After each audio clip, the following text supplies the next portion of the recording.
Siapkan wadah, tuang 2 butir telur di suhu ruang, bukan dari kulkas ya. 100 gram gula halus, ini aku blender agar lebih cepat larut. Setengah sendok teh emulsifier, aku gunakan SP. Teman-teman juga bisa gunakan Ovalet maupun TBM ya. Dan setengah sendok teh vanila cair atau bisa diganti dengan vanili bubuk.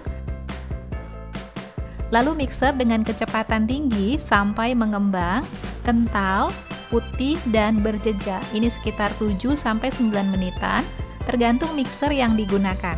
Nah, setelah itu matikan mixernya. Lalu aku siapin ayakan. Tuang 135 gram tepung ketan hitam. Ayak agar teksturnya halus dan tidak bergerindil. Nah, kalau ada bergerindil seperti ini bisa ditekan menggunakan spatula ya. Lalu tambahkan 1/4 sendok teh garam. Aku aduk-aduk dulu agar tepungnya tidak bertebangan. Lalu mixer dengan kecepatan rendah, ini sebentar saja, hanya sekedar mencampur. Lalu matikan mixernya. Aku tuang 1 bungkus atau setara 65 ml santan instan, 2 sendok makan susu kental manis, dan 3 sendok makan minyak. Lalu mixer dengan kecepatan rendah sampai tercampur rata. Matikan mixernya. Nah, untuk meratakan pinggirannya, aku gunakan spatula seperti ini ya.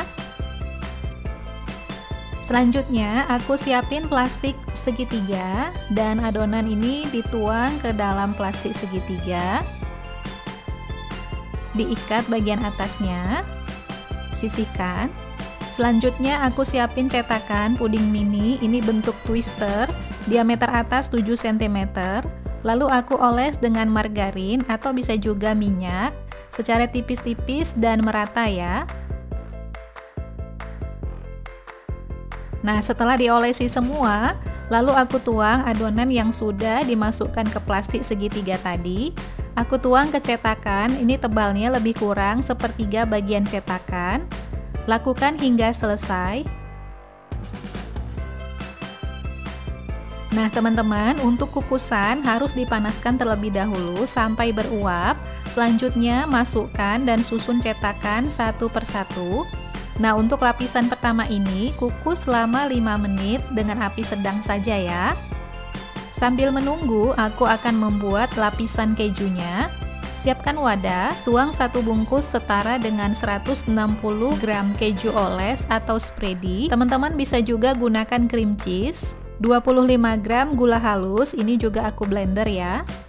15 gram terigu protein sedang, 1 butir telur, dan 1 sendok makan air, bisa juga gunakan susu cair ya. Lalu mixer dengan kecepatan rendah, ini sampai tercampur rata hingga teksturnya licin seperti ini.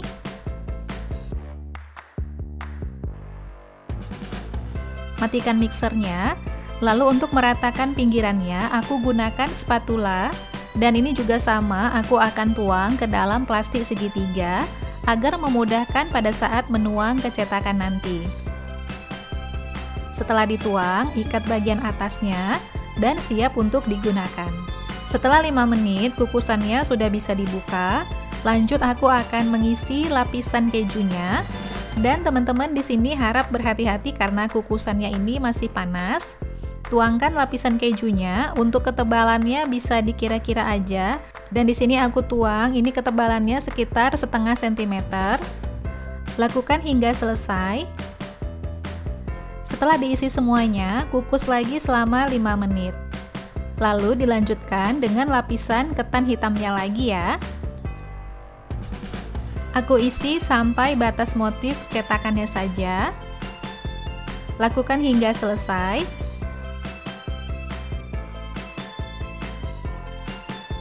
Kalau sudah diisi semua, kukus lagi selama 20 menit sampai matang. Nah, setelah matang, angkat, lalu aku akan keluarkan dari cetakan sambil didinginkan di atas cooling rack seperti ini. Tapi teman-teman kalau mau langsung di wadah juga bisa, sesuaikan aja ya. Nah, hasilnya cantik dan mulus, tidak lengket ya teman-teman. Untuk satu resep ini menghasilkan sebanyak 7 buah bolu, bisa lebih atau kurang tergantung cetakan yang digunakan. Kalau teman-teman ingin hasilnya banyak, bisa gunakan cetakan yang lebih kecil, apalagi untuk ide jualan ataupun snack box supaya dapatnya lebih banyak ya. Aku akan potong untuk melihat lapisannya. Nah, seperti ini hasilnya dan aku akan cobain. Bismillah. Masya Allah, bolunya enak banget, lemak dan legit, teksturnya juga lembut, lapisan kejunya creamy, menambah gurih, jadi klop, manis dan gurihnya. Recommended, teman-teman wajib coba ya.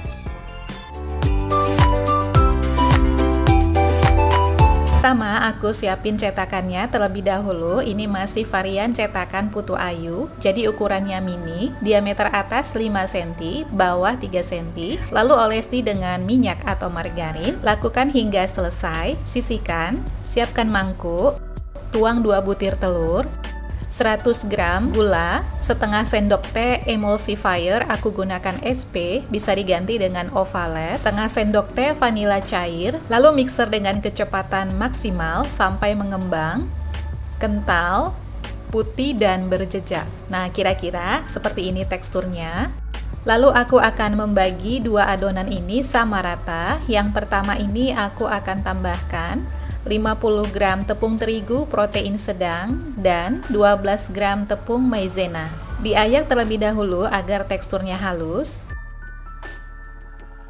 Selesai diayak, aku mixer lagi, tetapi kali ini dengan kecepatan rendah saja dan hanya untuk mencampur ya. Lalu aku tambahkan 50 ml minyak dan 15 gram santan instan. Ini santannya langsung dari kemasan, tidak aku tambahkan air lagi ya. Atau teman-teman bisa gunakan susu kental manis. Ini sama-sama gunanya untuk membuat kue tambah legit. Lalu aku ratakan lagi pinggirannya dengan spatula. Lalu tuang secukupnya pasta pandan. Ini aduk-aduk hingga tercampur rata. Berikutnya, aku siapkan plastik segitiga dan tuang adonan pandan. Ini untuk memudahkan menuang ke cetakan. Berhubung cetakannya mini banget, tetapi kalau teman-teman ingin gunakan sendok kecil juga bisa ya. Nah, ini adalah adonan yang kedua. Akan kutambahkan 62 gram tepung ketan hitam dan 1 sendok teh coklat hitam. Coklatnya aku beli di marketplace, namanya Elmer African Black Cocoa Powder. Lalu ayak agar teksturnya halus dan mixer lagi dengan kecepatan rendah sebentar saja, sekedar mencampur ya. Lalu tambahkan 50 ml minyak dan 15 gram santan instan. Atau teman-teman yang mau skip santan bisa gunakan susu kental manis. Mixer sebentar saja dengan kecepatan rendah, gunakan spatula untuk memastikan adonan tercampur rata. Dan adonan ini juga sama, akan aku masukkan ke dalam plastik segitiga. Nah, ini hasilnya dari kedua adonan tadi. Selanjutnya, aku akan mengisi ini ke cetakan hanya sampai setengah ya, karena setengahnya lagi akan diisi adonan pandan. Oh ya, kukusannya ini sudah aku panaskan terlebih dahulu, lalu susun cetakan dan masak hanya 3 menit saja. Setelah 3 menit, langsung isi bagian atasnya dengan adonan pandan sampai memenuhi cetakan. Nah, setelah terisi semua, saatnya kukus selama 15 menit. Setelah 15 menit, kuenya sudah matang, saatnya diangkat. Dan ketika masih ada uap panasnya, aku langsung keluarkan dari cetakan dengan cara menekan bagian pinggir cetakan. Nah, ini dia lebih mudah prosesnya. Total dari resep ini menghasilkan 21 pieces dengan menggunakan cetakan seperti ini ya. Bisa berbeda jumlahnya kalau cetakannya lebih besar atau lebih kecil. Nah, untuk ide snack box, aku siapin kotak mika seperti ini. Aku beli juga di marketplace. Oh ya, agar tampilannya lebih cantik, aku beri hiasan gampis di atasnya. Tetapi ini opsional ya teman-teman. Tambahkan stiker agar lebih menarik. Nah, ini dia hasilnya. Masya Allah, cantik banget. Aromanya juga harum sekali. Dan lihat ini teksturnya empuk banget. Aku coba dulu. Bismillah.